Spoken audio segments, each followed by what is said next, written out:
Hey everyone, it's Lindsay with Your Estate Plan Online and High Star Legal, and today we're going to talk about same-sex couples, your favorite people.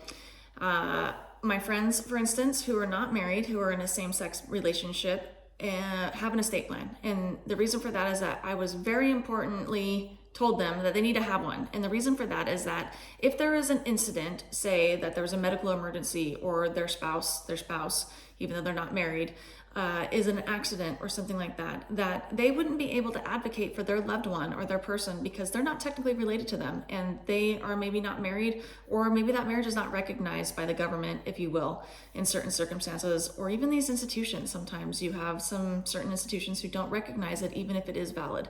So that's why it's important to have an estate plan in place that has those documentations, such as powers of attorney for medical decisions, that you're able to advocate for your loved one through that medical power of attorney, even though you're not technically related to them, and maybe this institution doesn't want to recognize that this is your partner or your person, okay? Very important. Also, in the event that you were to pass away and you're not technically married and you're not, haven't done an estate plan, then the state has a plan for you, and that's called intestate succession. And that'll go to your heirs or your next of kin that you may not want those things to go to. Maybe you have garbage parents who don't recognize you or your loved one or your spouse, if you will, or your partner. Maybe you have children from a prior marriage who are garbage as well, and you don't want your stuff to go to them. With an estate plan, you're able to provide for your partner in making sure that those distributions happen to your loved one that you want to.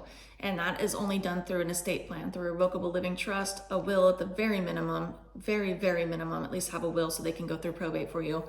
Otherwise, again, let's do the revocable living trust so that you're not having to go through probate, or your loved ones not having to go through probate. So estate planning is super important for same-sex couples in being able to advocate for them during medical or financial emergencies if they're unable to, and then also after they've passed away, so you're able to take care of that distribution, those assets right away without having to go through probate or even trying to prove yourself in some manner or being cut out entirely. So if you have questions on how to get all of that set up, I am at Your Estate Plan Online or High Sierra Legal. And again, I'm Lindsay. And when you think of death, think of me.